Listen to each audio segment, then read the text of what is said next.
around 8 o'clock, and we came down for dinner. I feel bad if anyone's stuck in there. Do you have concern that people may be? Did you hear anything over loudspeakers where they would have been evacuating people? I mean, I'm sure there was people in the hotel. There's high-end luxury apartments and suites. Some people bought penthouses and watched the fireworks in their show from their room. They didn't have to leave the hotel. They have a front-facing view of the entire show. And we've actually just watched all of the lights go out there on the top of the Address Hotel, which is a number of hotel rooms, also residences there. So obviously power supply seems to be taken out from part of the building here.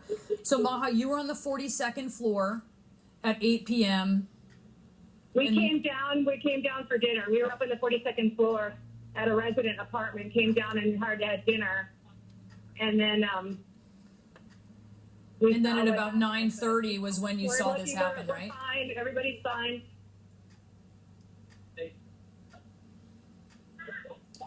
So you were up there at 8 p.m. and then at about 9:30, can you hear me, Maha?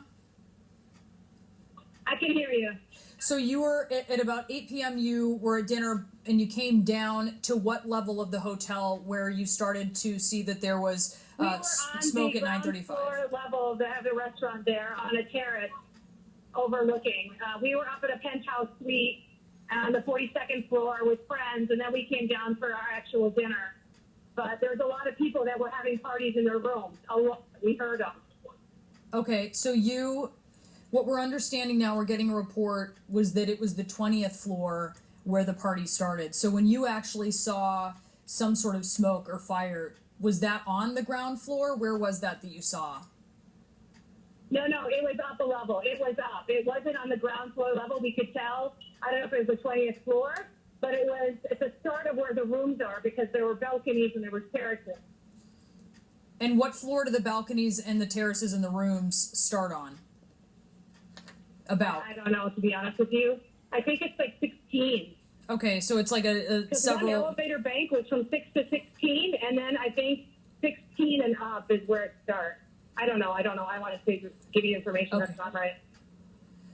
Okay, Maha, stay with me. I just want to talk about some of the pictures that we're seeing right now on CNN. These are people being evacuated from this hotel, residential, restaurant, mall complex, just like our guest who is on the phone with us, Maha, was. She is describing a situation where, she had been like so many people in this building up dozens of stories. And this is a 63-story building. She was up at floor 42.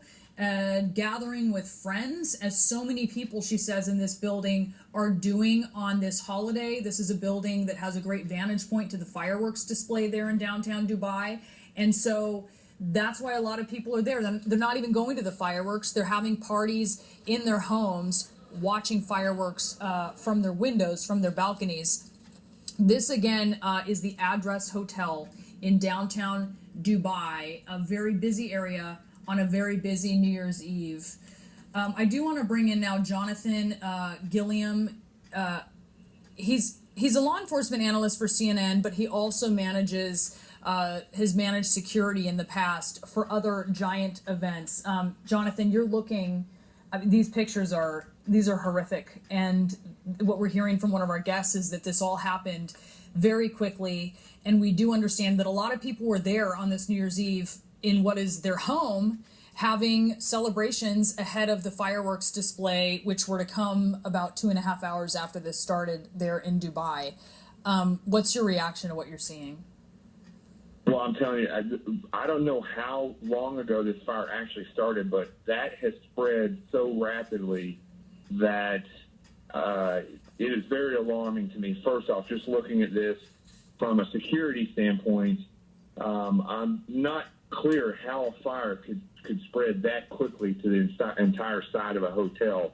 My concern here is not only for the people that are inside and those people that may be celebrating in and around that hotel and evacuating those people, but in the chance that this could be related to some type of a terrorist incident, as people evacuate, you have to try to keep the security awareness on the outside because of the date this is and the fact that celebrations are going on. But this is looking absolutely horrific, as this is literally just seems to be engulfing this building fast.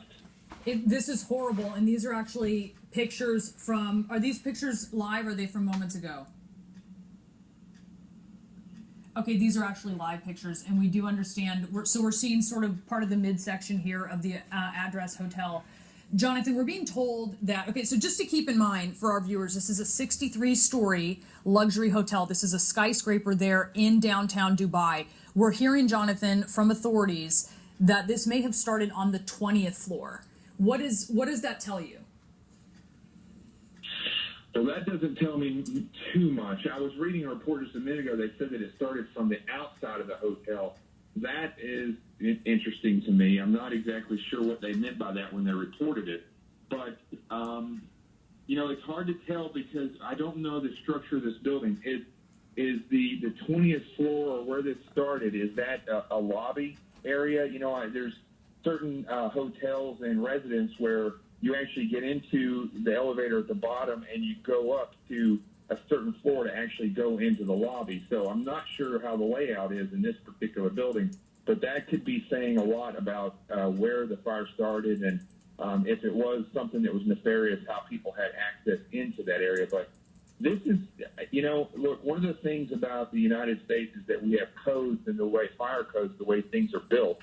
And what I'm seeing in this particular picture that we're looking at is that a couple of things may have happened. Either this building is built out of stuff that is just very flammable, or something has caused this big of a fire to spread very rapidly, because I'm not seeing regular types of things that would calm this fire down working whatsoever. This is spreading very rapidly.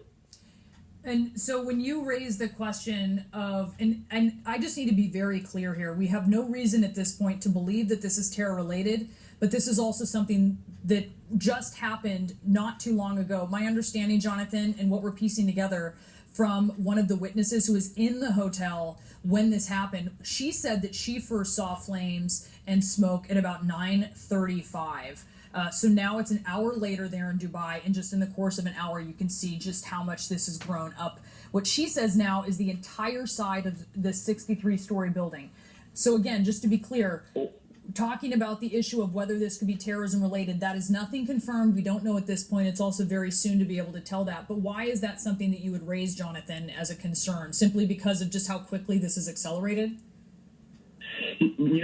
Part of it has to do with the fact that I live in New York City, and the fire department here is the greatest in the world, and they respond and handle these fires in a very aggressive manner. And so this has been an hour. It looks as though this fire was absolutely not contained, and it's grown, exponentially worse, which fire does. Okay, Jonathan, I'm sorry to interrupt you, and I do want stay with us because actually I need to bring in another guest, Josh Gatlin. He is an American. They're in Dubai just visiting, and he was 200 feet away from the Address Hotel when the fire broke out. Josh, tell us what you saw. Just explain to us the scene from the beginning of when you realized there was something wrong. Well, we're doing like what we've heard a million other people are doing, and that's waiting for the fireworks with the Burj Khalifa. Actually, the only reason why I turned around is I felt the heat on my back, and about that time noticed everybody running to the railing, and turned around and saw, what y'all are seeing pictures of. And within 10 seconds, it went from, wow, that's a fire, to we need to not be where we are, and we need to be moving away from that, because it went from, hey, there's a fire, to, yeah, that's pretty significant in a matter of seconds. In a matter of seconds. And so you didn't hear anything. You just felt the heat from the fire. You didn't hear any sort of explosion or anything audible that would have told you there was something the matter. Okay, and I just want to tell, I know you obviously are very familiar with the Burj Khalifa. Just to let our viewers know, that is a nearby skyscraper. It's actually the tallest skyscraper in the world there in Dubai. You've probably seen it. Okay, so how long ago, Josh, did this happen? Golly, I'm sorry. It's been a little hectic here for the last, let's say, hour. It could have been, 50 minutes ago or an hour and 10 minutes ago. It's hard to know time-wise. I didn't look at my watch. I can tell you, I heard your previous guest talking about containment. I certainly wouldn't want to speculate on how the authorities are moving in or not moving in. I can tell you, though, with a reported million, extra people in town, it's not like it just happened on a lazy, Thursday afternoon. This is one of the biggest events in the world for a New Year's Eve event, and when you've got 1 million people in barricades, I cannot imagine the amount of effort it took just to get people out of the way in order to get authorities in. So, again, I'm not going to speculate on the logistics of that, but just from what I saw, it was an enormous task just to get to the scene. So where are you now? Are you in a place where you can see this? I'm about a block away, yes, I'm in a place where I can see it. It's a little, it looked like to me the fire went up in the middle of the building, on the side, from the outside of the building that we could see. It looked like it dissipated a little bit, at least on the outside, only because it looked like it had burned everything that it could burn. And it looked like it was maybe settling down a little bit, and then all of a sudden it kind of started spreading a little bit to the left. Like I said, I thought, hey, this is contained, and then all of a sudden it just started moving around the building. And I looked at my wife and I said, it's not going to stop until it goes all the way around the building. It's just going to keep burning until it has nothing left to burn. It's what it looked like to me. So not to be over dramatic, but that's just what it looked like to one casual observer. Yeah, no, certainly. And we're looking at the pictures, and they are dramatic. I mean, there's no other way to put it, especially with so many people that were inside. Certainly our hope is that they've been evacuated, but we just don't know at this point in time as authorities respond. Josh, tell me about the scene underneath the building. You're 1 block away. This is the area where people are gathering to look at fireworks, right? I mean, when this broke out, our understanding is they were just about 2.5 hours from midnight, and people were already there staking out their positions to watch the show. People have been staking out their positions since 7 o'clock because I was one of them. So yes, there were people all around this place since 7 o'clock a.m. this morning, and so yes, it's been orderly on the way in, and it was oddly orderly on the way out. And there was a little bit confusion, kind of stay or go at first, but that became pretty clear. By the time everyone really started evacuating, my wife and I and one other friend, we had already kind of started making our way towards the exit. We exited through a parking garage with debris and ash and siding coming down, and the security guards actually wanted us to stay in the garage at first for fear that we would be hit by debris. And sometimes instinct just takes over, and I said, "You're crazy if you think you're keeping me in this garage. We're out of here." And so we left, and we got out from at least from what we believe to be harm's way. But it was not a mad dash. It was not a sprint.